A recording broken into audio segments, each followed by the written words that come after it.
There it is. We're live. All right. Woo! All right.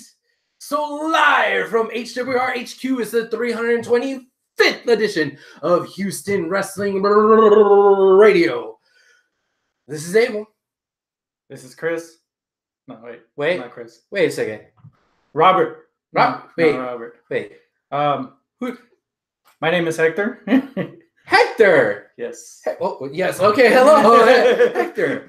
Hector, also known as Hector from the live chat. Yes. Hector says this. Yeah. Okay. Cool. Hector, man, welcome to HWR HQ.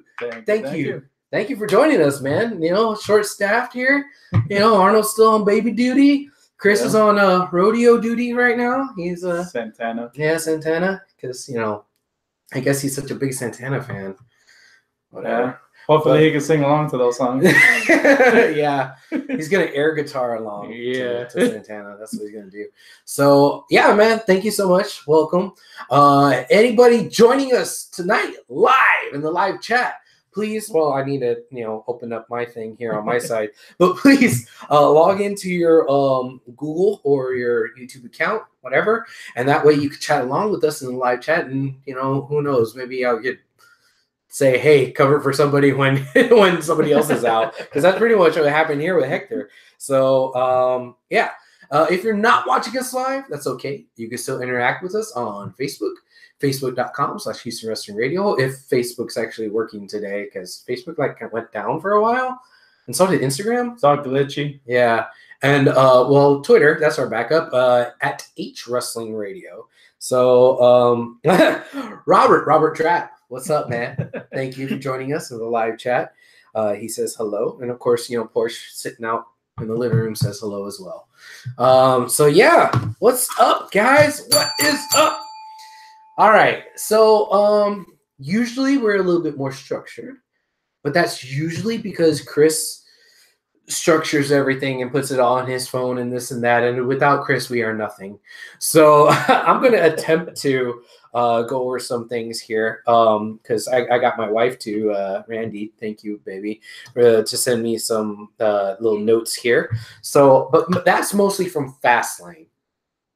But Hector, you fucking badger us all the time about New Japan stuff. I'm the New Japan guy. You're the New Japan guy, and you communicate with Chris because Chris, between all the other hosts of the show, has been more of the New Japan guy than anybody else. Yep. So please, what the hell's going on in New Japan? Well, right now they're doing the New Japan Cup. Yep. So winner basically doesn't get to choose anymore for this one. Winner goes to MSG to face Jay White for the title. Ugh, Jay White. Yeah, I know. Well, how do you feel about Jay White? He's okay. All right. But I feel they could have gotten, somebody else to pick up, the reign after Omega, even after Tanahashi, because Tanahashi is like the old guard. Yeah. To New Japan, so they have plenty of other wrestlers there. Like, screw it, put it on Tama Tonga. That would have been interesting. He would have made it a little bit more interesting for basically be a good heel. Mm-hmm. And then, or, make another tournament or, Naito, any of those. Mm-hmm. But yeah, right now they're having that tournament. The match that stood out this past weekend was Ibushi versus Naito. Mm-hmm.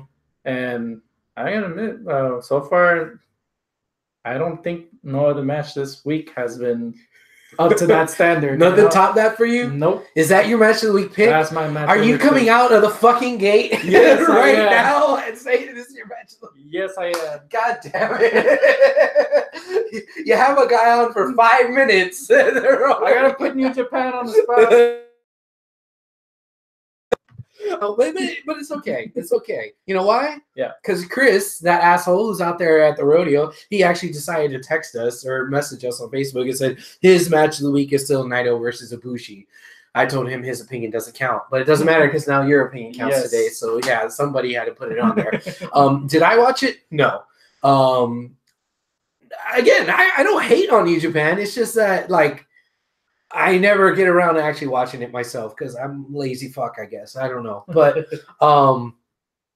is it something, because you know our track record. You know what the hell we went through last year where we had like 17 match of the year candidates. This year we're trying to whittle it down and be a little bit more picky. Would this have been something that you need to tell me that I need to go back and look at it because it's possibly a match of the year candidate? I don't know. It's almost up to that standard from the Osprey Ibushi match. Okay. And I know that one was a close call for y'all. That one was a close call for us. So it's a little bit better than that, from my opinion. A little bit better than that. Yeah. A lot more riskier moves. Okay. Okay, well then, you know what? I'll make an effort. I know I always say that. I'll make an effort to try to watch it. And if we already have your vote, then I got to see what I say. Let's see what Chris says whenever he's back next week and see if we could sneak that one on the list. Because I think as of right now, we don't have anything on this year's list. Nope. Wow. Okay, cool. Well, that's your match of the week. All right. There was something else from New Japan that I want to bring up. Which was that? Supposedly there's going to be a new Bullet Club member? Yes. Yeah, you know, did you send me the video on that? Yes, I was the one that sent you the video. Okay, yeah. It looks to be El Fantasma, which is weird because he wrestles. Well, then again, he did wrestle on CMLL before. Okay. But most of his track record comes from the European scene. All right. But it does look like he's the next Bullet Club member, which is weird because they already have a junior heavyweight in there. And he's the current champ. Fucking Bullet Club can, be like NWO where they just have like 10,000 people. Yeah. They were going at that rate at one point. Well, I mean, not so much now that the Elite broke off, but I mean, I don't see a problem with them having another junior heavyweight, I mean, especially if they're good. Because, I mean, remember, that's kind of what Kenny kind of started out as. He was just, another junior heavyweight that was in there. We'll just give him this cleaner gimmick. And then, like, he and the Young Bucks just fucking took over, and that was a cool storyline. So maybe with this guy, it'll work out. That they did. So, yeah, they're adding another junior. It looks to be El Fantasma. So that's gonna be it. Cool. On them. Anything else from New Japan? Other than that, anything else? Basically, the rest of the matches haven't stood out a lot. I even got to see the guy that was from TM61. Yeah, Thorn. Yeah. It was Thorn against one of the other Samoans in there. One of those fucking Samoans. It's not G.O.D. It was their understudy that looks taller than them. Yeah. But match was basically crap. Oh. Yeah. It didn't stood up to me. So yeah. Other than that. Okay. That was it. Cool. There is some news that's kind of interesting. That's, I guess, WWE news. But fuck it. I want to talk about it. So I guess we're gonna. Well, it's not even news with a Z. It's actual legit news. Booker T is going to be a 2-time WWE Hall of Famer because of Harlem Heat getting a Hall of Fame nod, which is kind of cool. Especially, considering the house that I live in, where, we got somebody who actually, works in Booker T's ROW organization here in Houston. So that's awesome. That was a nice little mark out moment for Porsche sitting over on the living room. This is hey, we have a new Luis. It's somebody who knows you. Yes. His name's Luis. What's up, Luis? So, cousin. Oh, he's your cousin? He's my cousin. Oh, looky there. That's cool. Well, welcome. Thank you for joining us in the live chat, sir. But yeah, Booker T, man, that's cool. If DX wasn't in this Hall of Fame class, I'd be a little more upset. Why? Because then that would mean that Ric Flair and Booker T are the only people that are 2-time Hall of Famers. But since DX is going to be in there, that means Shawn Michaels going to be a 2-time Hall of Famer. So, okay. So now the 2-time Hall of Famer thing, it's a little bit watered down enough to where I'm like, hell yeah, good job, Booker. Yeah. Does that make sense? It does make sense because I even had that in the back of my mind because okay, DX goes in. Shawn is a 2-timer. Mm-hmm. Booker T is going to be a 2-timer.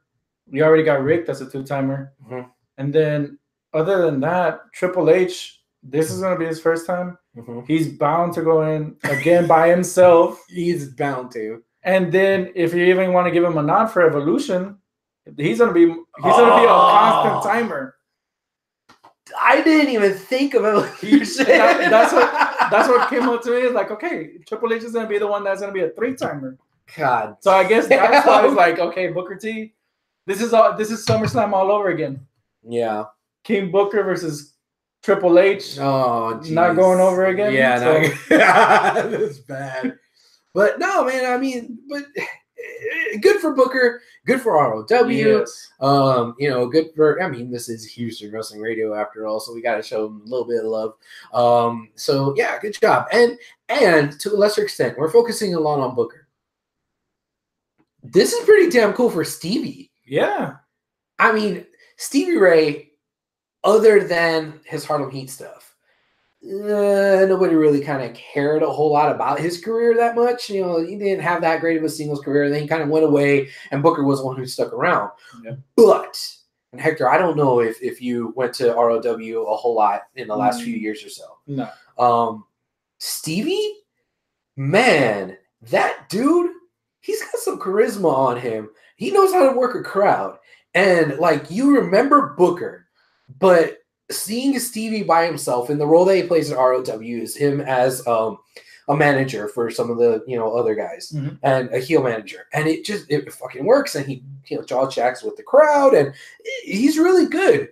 And it wasn't until I saw him in that capacity here locally that whenever I went back and I saw some of the old stuff from Harlem Heat, it was like, Booker, charisma-wise, was outshadowed by Stevie the entire time. That's what I remember more about Stevie Ray, the WCW days.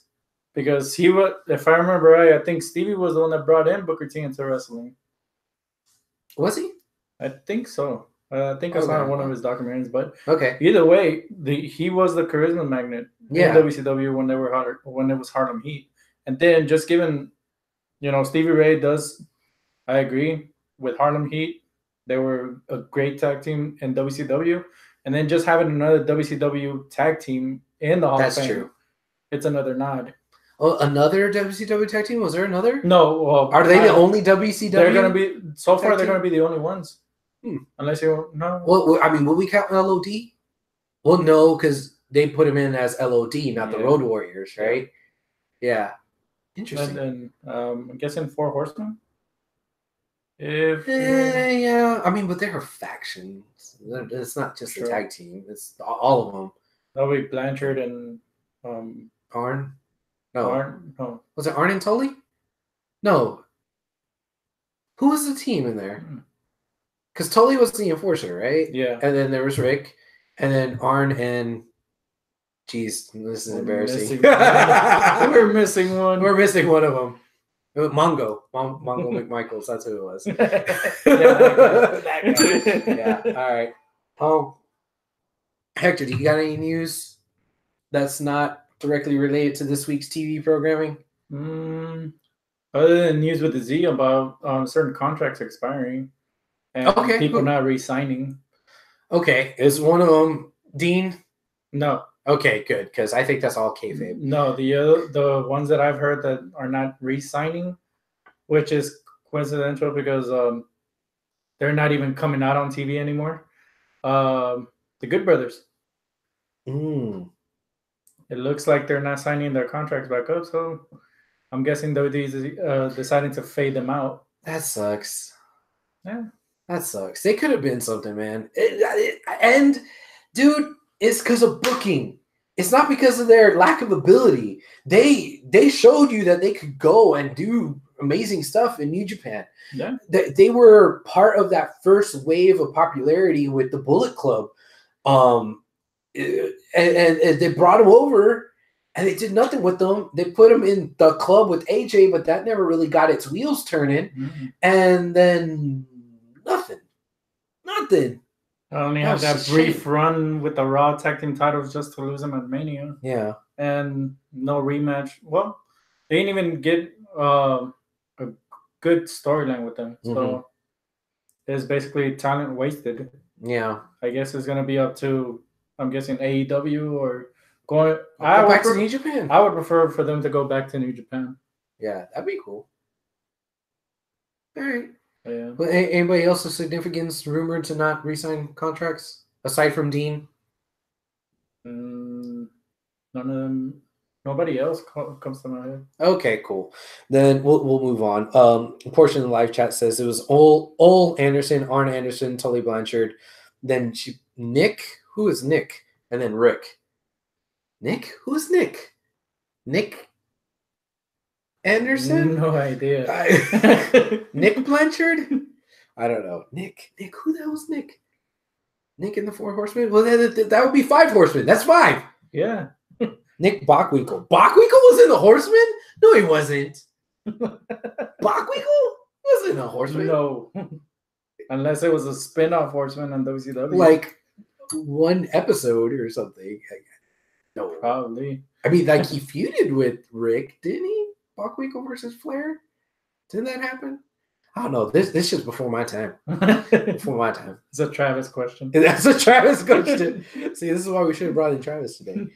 All right. So I guess let's go to FastLane. We'll talk about results, what we liked, how that tied into and out of Raw and SmackDown, and just kind of see how that's going to affect maybe Mania. So we're going to just kind of keep it simple, go off of these notes here that my wife gave me. It started off New Day versus Rusev and Shinsuke. And yeah, on the kickoff. Do you care? Not really. Did you watch it? Nope. You didn't watch it? Well, then, that wraps that up in a nice little bow. Yes. Okay. Well, then, fine. Let's move on. I mean, I didn't care. Nakamura wins. All right. Then we had SmackDown Tag Team Championship, the Usos versus The Miz and Shane O'Mac. I was already expecting the turn. And I was dreading the turn. I didn't want that turn to happen. Either turn, whether it was The Miz or Shane. I didn't want it to happen because I think so many people were already telegraphing it, and they were laying it on so thick that they're besties, they're friends. Miz isn't going to turn on them. Miz isn't going to turn on them, to the point of annoyance. And then it was like, all right, you're going to do it. You may as well just do it. Just do it. And they oh no, we're not going to do it. We're not going to do it. We're not going to do it. It's like, okay, come on. Like, I don't believe you. No, the question is, did they pick the right person to turn? Maybe. Because we know what Miz could do in a heel role. True. Now Shane is bringing back the Attitude Era Shane when he was already a heel. Right. Back when he was running around with his dad. Yeah. So yes and no. Yes and no with to answer your question. Mm-hmm. Did they turn the right person? Yes and no. Yes, because can Shane do it? Yeah. Does it make more sense that the entire McMahon family is heels? Yeah, that makes more sense. Because I think I was, sitting here on the show a couple of weeks ago saying that, well, Vince is a dick, but Triple H and Steph, they're looking like, oh, I don't like what Vince is doing, and maybe face. Yeah, maybe they're teasing it, and then like Shane's full on face. Well, now that they're all heel, well, that blows my theory of them having like internal dissension, which would have been a way more interesting story. So that kind of sucks, but it does make easier sense for lowest common denominator, everybody to be like, oh, the McMahon family, they're the bad guys. Yeah. So it makes sense there. But the no, because, man, do I really want to see a heel Shane right now? Do I really want to see a face Miz? Do I really want to see them fight together? No. That's me, though. I mean, I don't know. Do you want to see Miz versus Shane? I don't know. Okay. I actually never thought about that. Because other than Shane already having, 2 WrestleManias back-to-back? Having a singles match already in there? Mm-hmm. This being his 3rd? But then when did we, other than the Have we actually had a Miz singles match At at Mania for a while?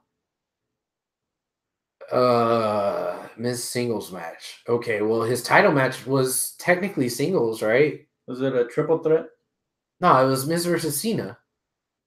But he had but he had ever, The Rock. ever since then. Oh, because ever since then. I guess last year What did he do? He was a tag match, right? The triple threat, right? With him, Balor, and Seth. Was for it the IC title? I think. Oh yeah. But then the last singles match, I think that I remember was Cena, and that was it.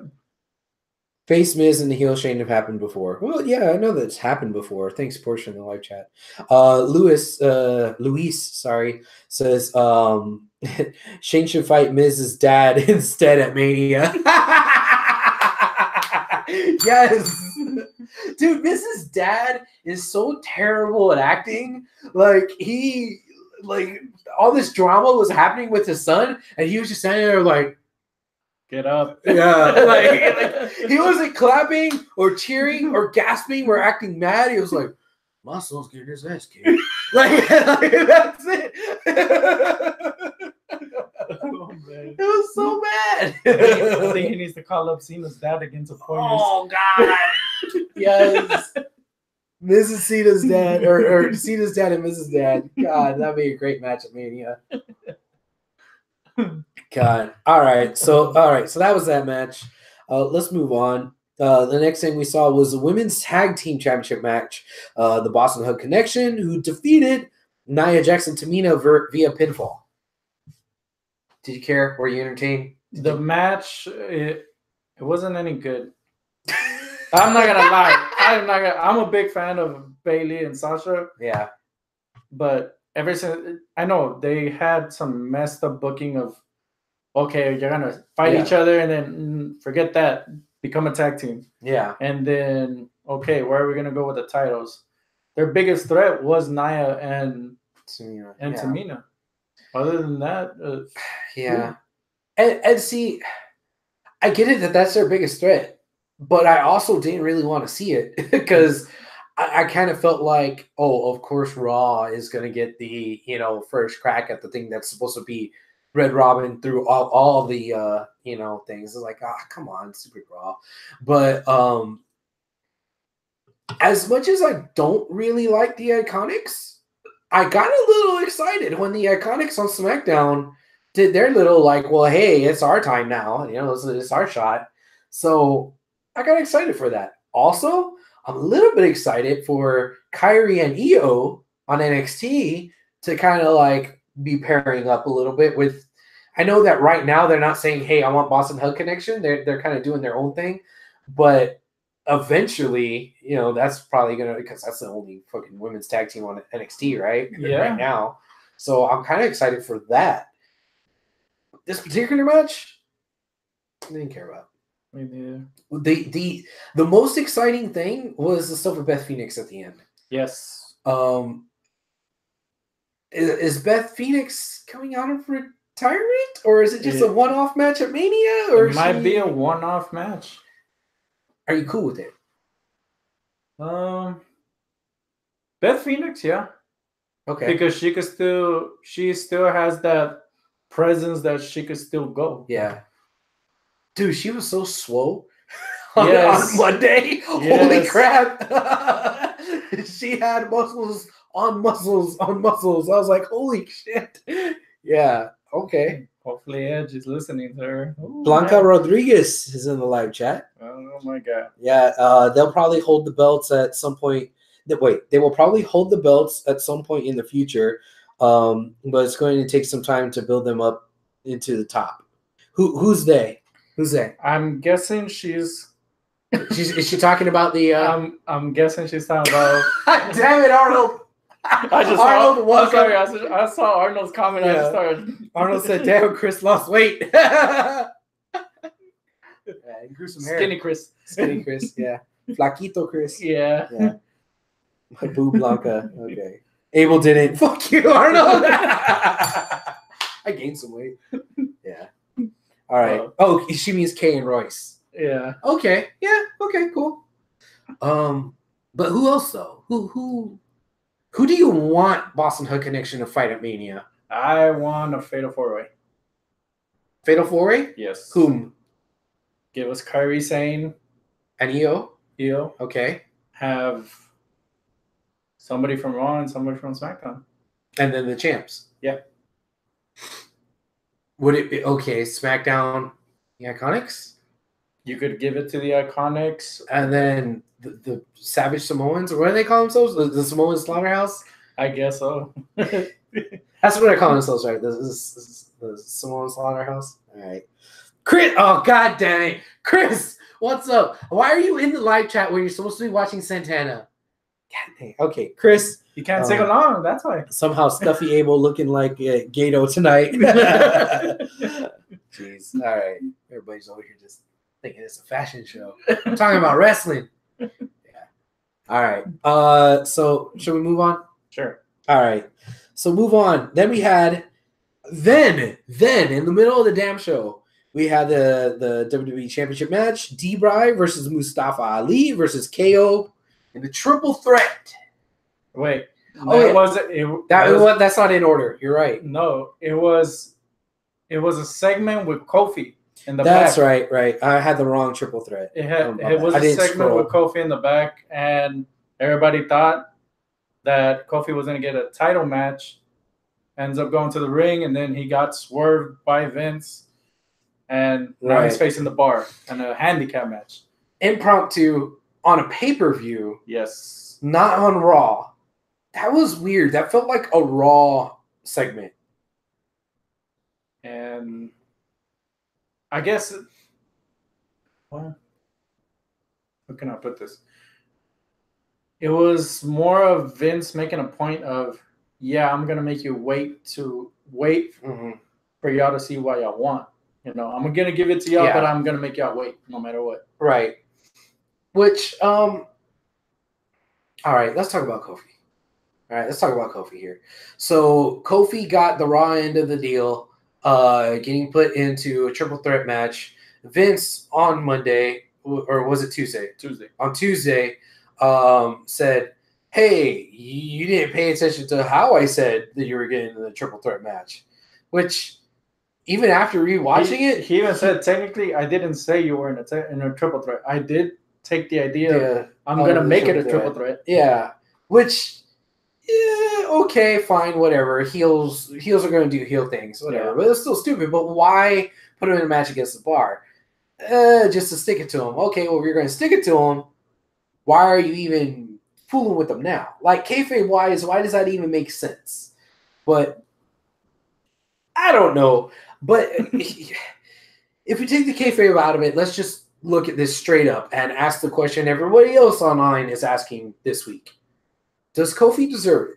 Do you want to see Kofi in not only a WWE Championship match, but a WWE Championship match at WrestleMania? Does he deserve it? I would have to see his performance next week.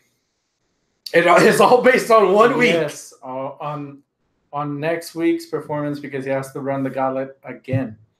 Well, but not kayfabe-wise. In your own mind. In your mind, is it just based off the gauntlet? Me being a nice guy, I guess, yeah, he does deserve it. Because you're a nice guy? Yeah, because I'm a nice guy. But he has proven a lot throughout the years. And funny thing is that he has to go and face the guy that, when he had that opportunity, didn't give it to him either way. Yeah. When he had the match against Randy. When Randy had the title. Yes, that's true. So, but he has proven a lot throughout the years. He's been a multiple-time U.S. champ. Yeah. Multiple tag team. Obviously, I guess you could call him somewhat of a tag team specialist because in every tag team he's been in, he's actually won the title. That's true. With Kofi, I really like Kofi. I really, really do. Mm-hmm. I was behind Kofi's main event push with him against Randy Orton back however many years it was. I was behind it. Right now, I don't think they have quite enough build to justify the story where it's at now. I'm not saying he doesn't deserve being in the main event of WrestleMania. I get it. He's been around for 11 years. He's entertained me for a long time. The New Day stuff is awesome. I like it. I get it. Cool. But storyline-wise, he just kind of came out of left field. And I think this might be a little bit like, and I hope it's better than, the last-minute main event push that Mark Henry got. Mark Henry was like mid-card, upper mid-card, upper mid-card his whole career. And then somebody in creative was like, holy shit, we never gave this guy a main event push. We need to do that because he's about to retire. Yeah. So, you know, I kind of feel like maybe that's what they're doing with him. Hopefully it's not as, like, rushed, and hopefully it's not as short as with Mark Henry, and they have enough time for him to actually become one of the greats in the main event seed, because that's kind of where they were going with Edge at one point. Edge at one point was going to be the guy that everybody wanted but never got until he finally got it. And then when he got it, he was on top forever. And now he's a Hall of Famer, legend, great, you know, everything. So I think that, like, Kofi's like in the middle on his career trajectory between Edge and Mark Henry. And if this main event push doesn't stick, then he'll be Ziggler then. Oh. Even though Ziggler is a good competitor, but yeah, we don't want that for Kofi. Yeah. But even, like, I'm guessing jumping a little bit ahead to SmackDown. Go ahead. The aggression that Kofi showed throughout the segment, and even the ending part of it, of the New Day actually beating down everybody in there, going after the tag teams and going after his Kofi's singles competitors. And just seeing Kofi show that aggression is okay. Now you got my attention. That's cool. That's the part that I like about it. That's the part that I know I want to see from Kofi, and I know he can be in the main event. The thing is, 4 weeks, and then I guess by the time Mania hits, 6-7 weeks build, I don't think is enough to warrant this. Now, if this was going into Armageddon or something, I'd be like, hell yeah, this is great build, and then bigger, better things come later, you know. But like the biggest thing right from the jump, I don't know. What? Not saying that I don't think, I don't think he personally deserves it. So don't get me wrong. It's just I don't think the story has followed him. Yeah. I guess they would need another special show to give that certain push that's needed. The subtle racism angle wasn't subtle. What are you talking about, Porsche? Are you talking about the in ring when they were talking to Vince? Yeah, because Kofi said a guy like me or something like that. Didn't he say that? Yep. Yeah, that was trying to be a little subtle. I appreciated the subtlety though, because like, oh, we're going there. Okay, we're going there. I like it. You know, but they didn't quite go there enough yet. So yeah. No, I liked it. I liked it. If you think about it, man, this would be really cool if Kofi did win the WWE title. It would be, because that would be Kofi's Bryan moment, I guess, in a weird way. Well, of course, because I mean, even Bryan allegedly said it himself, where Bryan called him the B+ player. Yeah. So was that a little bit too much, laying it on too thick? Like, okay, we get it. You're trying to recreate the underdog story, but I don't know.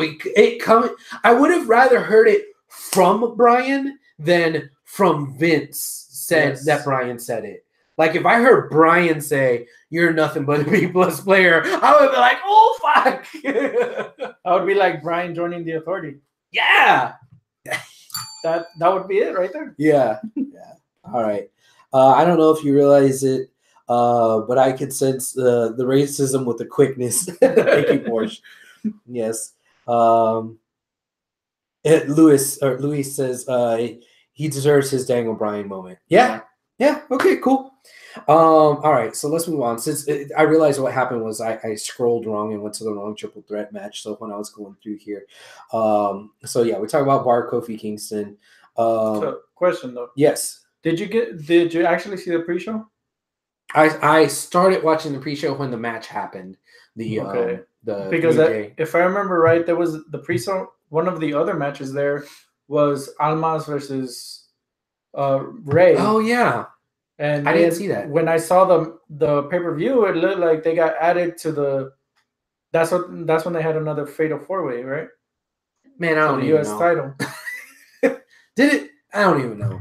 Well, I guess we'll scroll. Yeah, we'll see here. Yeah, okay. So the Raw Tag Team Championship, the Revival versus Bobby Roode and Chad Gable versus Aleister Black and Ricochet. That was a fun match. It was fun. It was good. Yeah, I liked it. Of course, because Aleister Black and Ricochet can't really do anything wrong in the ring right now. Flippy dippy stuff. Yeah, and the Revival, they're nice to bounce off of with the flippy dippies because they don't do flippy dippies, but one of them tried something, like went up to the top rope and did like a crossbody or something. It didn't look great. Yeah, but like it meant to not look great, which was fine. There's a ground and pound tag team. Yeah, but okay.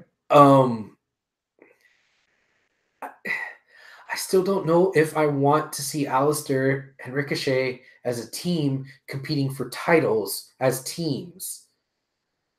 I talked about this with Chris last week. Yeah. What are your feelings about this? I agree. Okay. Because the closest tag team that we had coming up from NXT with these 4 new call-ups was the heel DIY. Mm-hmm. But of course, with what happened to Ciampa, is that idea got scrapped because even Gargano's not coming out either way. So of course they put both of them as a tag team, and they have to do what they need to do either way. Yeah, I feel that there's so much more richness of character with Aleister Black to be had as a singles competitor, and same kind of goes for yes. Ricochet. They could really dig in to their actual characters more, but since they're so like black and white, it's not like a rock and sock connection where they're opposites or whatever, because they're not like complete opposites. They're just different enough, to where they I don't want to say they're not compatible because they have chemistry as a team, as wrestling, but the characters, like, I wish that there's something else there. I know that they could probably tell different stories. So I really don't want them to be a team. And if they're fighting for the Raw tag titles, I don't care about the Raw tag championship. Nope. I'm guessing they're going to split them. The split's going to happen, but it's going to happen whenever they do the draft. I hope so. That'll be the only time. But other than that, Raw is basically desperate for tag teams. And that's sad because they could not be. The you mentioned them earlier. I think maybe before we were recording, right? When you were talking about Sanity and from the SmackDown side, the Good Brothers and Sanity were not even involved in any tag team segments, right? And then you've dropped the ball 10 times with the Ascension. Yes. AOP, okay, one of them's injured. All right, fine. You get a pass there, but there's so many tag teams that. But in reality, who else is left in Raw as a tag team? Because obviously you had an opportunity to even think about putting American Alpha back up, knowing that Jason Jordan's been cleared for a while. Yeah. And they still haven't brought him up. So I'm guessing they're saying. Well, no, he got cleared, but then something happened where he's like not going to wrestle anymore. I don't remember what it was though. Porsche, maybe you remember in the live chat, but no, there was some other. Well, it could have been News with a Z. Yeah. Where it was something where like he's just not going to wrestle. I can't remember what the hell it was. But okay, even if. Other than that, what other significant tag team is left on Raw? Other than the ones being involved in the title picture right now. Man, I don't know. Nobody. Yeah. So I guess that's the excuse. There's nobody else. But why is there nobody else? Well, it's your own damn fault. You didn't book correctly for some of these guys. All right. Chris, what do you want, Chris? Chris in the live chat trying to actually be a part of the show. He says, okay. He says, my apology to the ladies, but I want the last match of WrestleMania to be Bryan Kingston. Ooh. Wow. I think Porsche has to defend that one. Porsche has to defend that one, yeah. If in any event there's going to be a buffer match between the women's triple threat and Bryan versus Kingston. Oh, okay. The biggest, and then Brian or Chris comes back. Biggest flaw with Black O'Shea is there's no backstory as to how these two ended up together. Yes. Oh, boom! Mic drop right there. Yeah, why? Just because they're from NXT. That's it. I'm guessing that's what Vince says. You saw them on NXT. Here you go. Yeah. Like, oh, dang. All right. By the way, Chris screwed up Aleister Black for me because he made a great point about the timing of his entrance when he's supposed to come up and the drum hits and he's supposed to step. Yeah. Ever since I heard that and now I see it, I can't unsee it. Porsche says Jason Jordan was just too severely injured. He has the same thing as Edge. Ooh. So I guess he wasn't cleared. Same thing as Ciampa. Oh, yeah. It's almost the same thing that Ciampa had. But see, supposedly Ciampa's going to be back in like a few months. Yeah, he'll be doing what Sheamus is doing because he has the same thing. Oh, Sheamus does the same thing? Mm-hmm. Damn. All these people are hurting their necks. Which was the same thing Brian had. They need to go jump in that freaking deprivation chamber. That's what they need to do. Go get some elevation in the Rocky Mountains and just like lay in some water. And join his hemp club. Hemp club for men. God dang. All right. There was a lot of matches on here at this freaking pay-per-view. All right. So United States Championship match, Samoa Joe, Rey Mysterio, Andrade, and R-Truth. So yeah. That was a match that actually got my attention and I really enjoyed. Match of the candidate? I'm willing to give it match of the candidate for myself. I guess but then again, you still have to watch the Ibushi Naito match. Okay. Other than that, putting that New Japan aside, that would have to be my match of the week candidate from WWE. Okay. Because even though they're all thrown in, yeah, they have that chemistry that, okay, everybody has a spotlight on the match. And just the goofiness of R-Truth. That's what I was about to say. R-Truth is just been goofy and it works, man. I love R-Truth being so fucking goofy. Doing the homage to John Cena's Five Knuckle Shuffle. Yeah. And then like Samoa Joe having none of it. Samoa Joe just like killing. Like he's being the perfect foil for the goofiness of R-Truth, where he's being super serious, where R-Truth is just being a clown and then, in a good way. Commentary just gets me every time. Whenever he does that, it's like an homage to his childhood hero. Yeah, and he's like he's older than him. Graves is like he's 6 years older than him. Come on. Black don't crack. Yeah. All right. So what's gonna happen with the United States Championship afterwards? Like, do we even have a match for the U.S. title at Mania? No. Do we know what's going on? Samoa Joe just has a belt and he's running around with it. That's it. I'm hoping they don't put him on the pre-show. Oh, yeah. All right. So then after that happened the women's tag team match. So that's where I was screwing up on my scrolling here. And then the WWE Championship match. All right. So Lynch versus Flair. If Becky Lynch wins, she gets to go to WrestleMania in a triple threat match versus Ronda and Flair. Yes. The match itself was all right. There was a lot of shenanigans. It was especially towards the end. Yes, the shenanigans in the end, which really was, it made sense. It made sense because obviously Becky still, I don't know if she's actually injured, but again, kayfabe. Well, she wasn't actually injured on Tuesday. Yeah, that Ronda doesn't acknowledge either way. But yeah, most of the match, Becky was on the floor taking the whipping. Yeah. Other than that, which made for a not entertaining match. Yes, but it served the purpose of not showing, not letting people see Becky fail. True, because the scapegoat was Ronda, and it was played very good, knowing that okay, Ronda wants Becky in the match no matter what. Mm-hmm. It was a singles match, DQ. Okay, I don't mind Charlotte being there, but I want this bitch here. Yeah. So, yeah, that was the perfect scapegoat.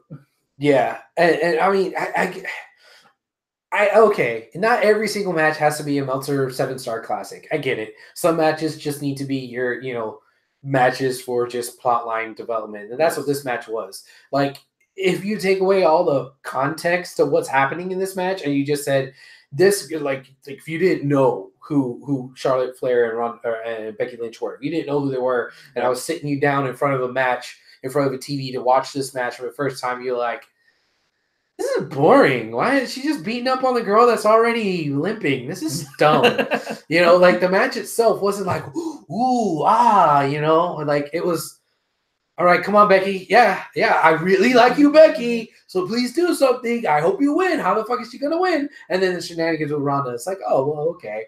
And like, all right, I get it. And I'm the story guy. I'm the guy who was always sitting here saying, man, I want story, I want story, I want story. This particular match, I'm like, whatever. Maybe because it was kind of predictable. I didn't need the story because I knew somehow, some way Becky was going to get inserted in. It was predictable, but I guess what got my attention was how was it going to be? How was it going to go down? Louis said it's a waste. I'm waiting for Mania for them to really put on a show. Yeah. Yeah. Now, Ronda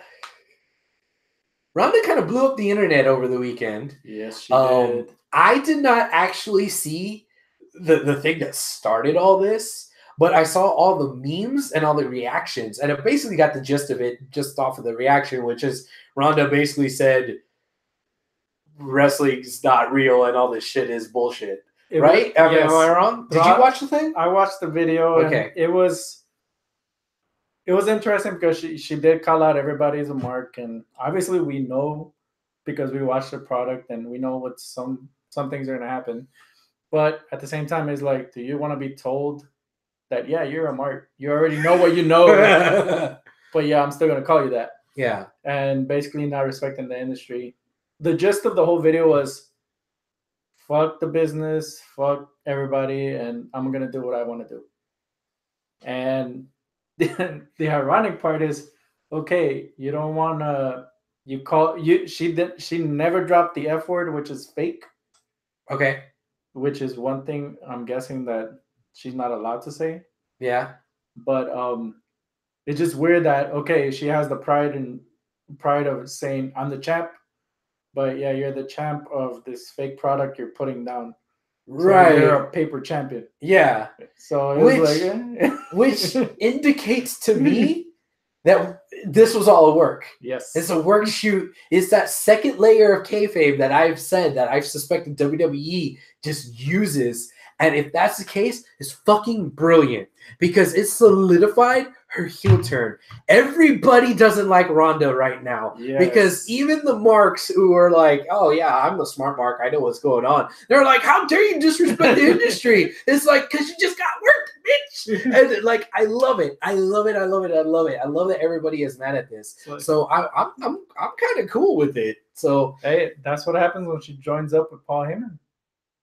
There's news with the Z is that most of the promos that Ronda is doing are in collaboration with Paul Heyman. Oh, that's cool. So Heyman girl, we all wanted that. Yeah. But we wanted that on screen. Now, see, the other thing that I want that I like from this, and I might be reading too much into it, is that this brings us one step closer to having the 4 horsewomen of MMA versus the 4 horsewomen of wrestling. Like, I know it's still a fucking long shot because, I mean, you got Charlotte and Becky who hate each other's guts. Then you got the Boston Hug Connection who are just, touring the world with their titles. And then you have the other, one of the horsewomen who's actually competent in NXT, and the other 2 are green as, dog shit.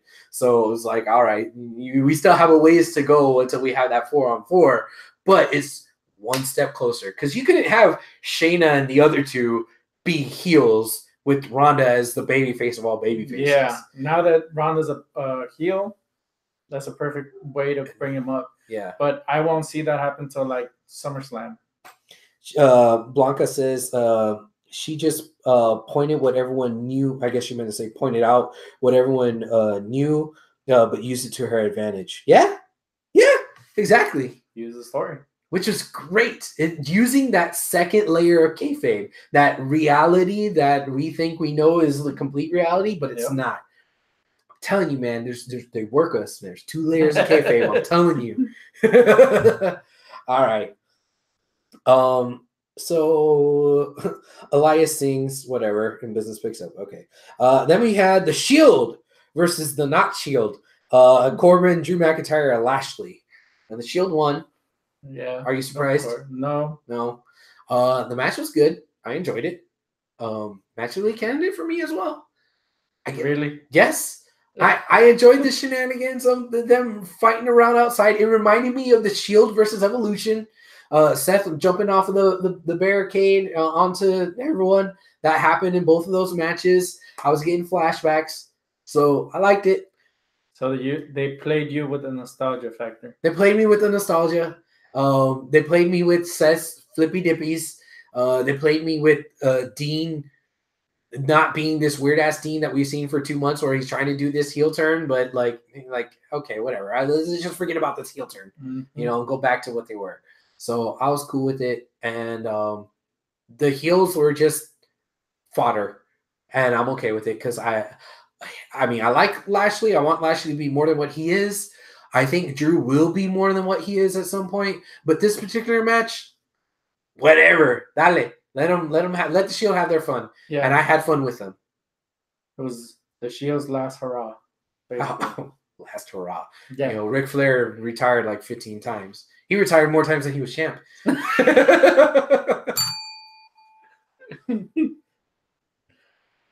you like that match? It was. It's okay to say no. I guess it was. It was a little bit of entertaining, and just seeing Roman back in the ring was okay. I'm happy that he overcame what he overcame, and he's back doing something that he loves. Yeah. But other than that, it's like, okay, what's the real story? Would be coming out of it because of the comments that Barry Corgan made that day or the week after. Yeah. He left. But other than that, it was okay. Let's put these guys together just because Roman wants it, and let him have his fun. See, the story on the Shield side I bought. Because, I mean, Roman just came back. Roman's wish when coming back is, hey, I want to get the band back together. Mm-hmm. That's all the story I really need for that side. The lack of story was on the other side. Yes. Who are these 3 guys that want to beat him up, and why do they want to beat him up? Just because they want to beat him up? Why? I thought it. Who was in the match? It was Corbin, Lashley, and Drew. Okay, I would have swapped out Lashley and put Elias. Yeah, because Elias was the one that was beefing with Ambrose. Dean. Yeah. So that would have made a better story for me. Okay. On the heel side. Yeah. But just putting Lashley just because he's a powerhouse is. Yeah. I wish that they would do more with Lashley. I wish that they would treat him the way he was kind of treated in TNA, as like a serious threat, main event status. Yeah. I don't know. I mean, they're kind of trying to do that, but I guess they're gonna. Yeah. You're gonna get that whenever they take the belt off of Brock. All right, so that ends our talk for FastLane. Yeah, but Brock wasn't at FastLane, but we still got to talk about him because he's the fucking Universal Champion. So, all right. Seth versus Brock, still going to happen. Do you care? After the Raw promo that Seth did with Paul Heyman, it kind of built up a little bit. Because all the points... It moved the needle? It moved the needle because all the points that Seth was saying were true. Yeah. Even though the counterpoints from Heyman were actually pretty true too. Pretty true. Yeah. It's like I could beat up my beast has beat up all your little guys. Well, all these little guys, the beast barely beat. Well, what they had, we didn't have time. Like, well, okay, I have time. Yeah, but we beat you before. Like, there was a lot of like point counterpoint that made sense. Yeah. So yeah, okay. It's gonna be one thing I have noticed is that Brock always has better matches. Yeah. With smaller people. Which is kind of weird, but makes sense. But I guess it contradicts the styles. Yeah. Because it did it. If you recall the match, even when he had with Eddie Guerrero back in the day. Yeah, that was good. the match he had at SummerSlam with The Rock, that was really good. And The Rock's not a little guy, but he's littler than Brock Lesnar. Yes. You know, that was really good.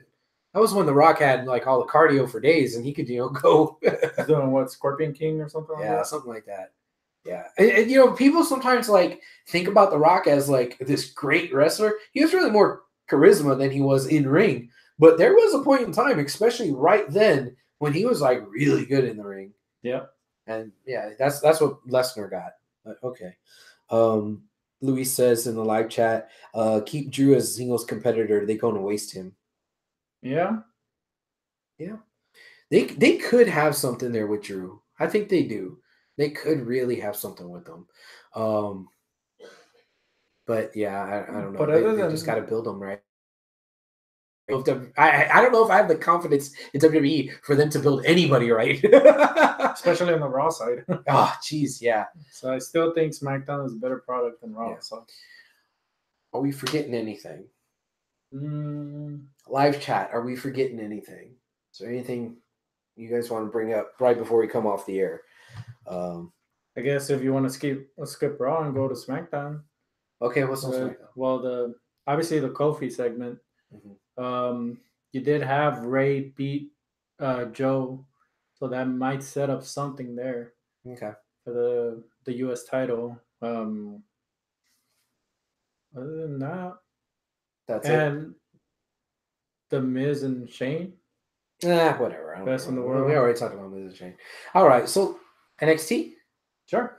All right, so this past week's episode of NXT, not the one that aired tonight because we're always on a week delay. Last week's episode of NXT, we saw the first round of the Dusty Rhodes Invitational Tag Team Tournament. So we had 4 opening round matches. Yes. And all 4 were pretty good. The match that I'm going to say is my match of the week pick is going to be DIY versus Undisputed Era, the main event. Holy crap, that match was fire. I loved it. It was really good. And it's funny that almost all the time, consistently, when I wind up picking a match of the week over the last, 3 or 4 months, it's been off of something that I watched right before we aired the show. And that's what happened tonight. We just happened to be watching NXT right before we recorded, and that was the last match. I'm like, holy shit, that's my match of the week. I guess because it's fresh in your mind? I guess. I hope that's not what it is, because I like to think that I'm able to filter out that bias. Mm-hmm. And I think that match just was that damn good. And maybe it's just coincidence that all the good stuff Chris shows me at the end of the week when I'm not watching Raw and SmackDown, it just happens to be. But it just happened this week, and Chris didn't show me. I showed it to myself. Yes. So I don't know. But again, I didn't watch the New Japan match you and him are talking about. Yes. So, but if you're a fan of tag team wrestling, if you didn't watch NXT last week, you need to go back and rewatch it. The whole whole episode. Yeah, there was a lot. It was 4 tag team matches. All 4 of them were good. Particular shout out to was it Lorcan or was it Birch? I think it was Lorcan that made a save. Why somebody in the Boston Crab. Lorcan just went in there and headbutted him to save his partner. Like, what the hell? Forget the kick, just clean up and just headbutted him right in the face, chest area. Like, that was ridiculous. But yeah, the Undisputed Era, well, even that DIY Street Profits and Mustache Mountain was that was good. Match. That was really good. A lot of close calls. There was a lot of close calls. So yeah, top to bottom, all 4 of those matches were great. Yeah. So yeah, man, and I know that Chris kind of threw out the spoiler alert last week, saying that, Ciampa's injured, so they're going to write him out, and they already started the tournament, so they're not winning the tournament. I'm like, oh, great, thanks, Chris. But I thought that meant that they were going to get bounced in the first round, but they didn't. So that was a nice surprise to me, because I had it in my head that they were getting bounced in the first round. And so it wasn't spoiled for me in kind of a way, because I was expecting them to lose, and then they won. Yeah. So I was like, oh, wow, okay, cool. And it was the opposite effect of the Shield match was here. I didn't want the nostalgia factor. I didn't want these two to be a team. But when they came out to their own entrances and then they stopped and turned around and the DIY music hit, and I'm like, oh, geez, this is going to be stupid. But I kind of like it, but this is stupid. And can they get along? And then they got along. If they would have played it out to the heel DIY, they would have used the same music, but just slowed it down a lot more. Oh, yeah. Is that way people aren't like, clap. Yeah. Other than the Nakamura thing. Yeah. Take away the sing-along and just put words that people can't sing along to. Yeah. Chris in the live chat, I don't know what he's talking about. He says set up Joe versus Cena. Well, they are still looking for Cena's opponent at Mania, which we kind of skipped over it on Raw. Okay. Kurt Angle did announce that his retirement match is going to be at Mania. I totally forgot about that. Yeah. And him versus Apollo was pretty good. Which was actually pretty good. Yeah. They actually gave Apollo a good match. Yeah. I wonder if that was Kurt's decision. Trying to put somebody over? Yeah. Also, I mean, he didn't put him over because Kurt still won. No, but I mean, like, showcase. Yeah, give him a rub. Yeah. Which we also missed something on Raw. What's that? The attack from Shelton Benjamin on Seth Rollins. Yes. Which it would have been nice, okay, if Kurt was actually going to have somebody to fight his last Pittsburgh match, because I think they were in his hometown. Yeah. It would have been nice to have Shelton versus Kurt. That would be cool. That was his understudy. That's true. I do like the idea of aligning Shelton with Brock because of their, college history. They were on the same old wrestling team back in college and stuff. So it's like, okay, if they turn that up a little bit, and I know it's just like 3 weeks now because this week's worth of TV is already over, but man, that would have been nice to have this entire time, you don't have Brock around. Okay, well, you always have Heyman singing his praises, but who's their enforcer, their little minion? Shelty. Yeah, Shelty B. Why not? And he could go because I still remember some of his matches in New Japan when he was with Suzuki Gun. Yeah.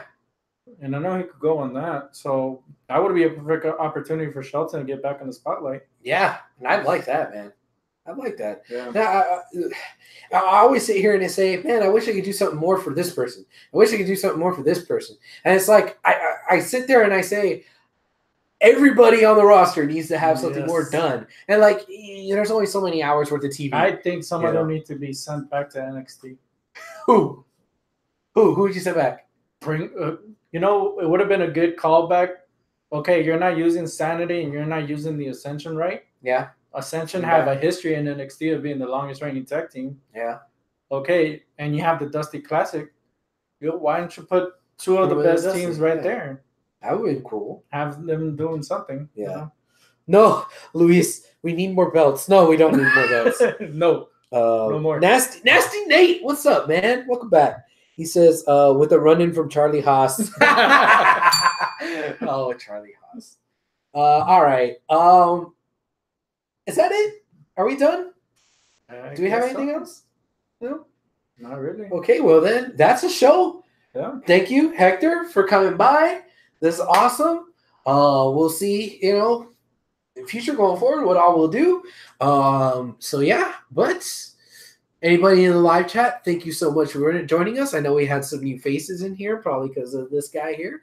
That's awesome, though. Brought viewers. So yeah, brought in some viewers. Look at this guy bringing in viewers, ratings, folks.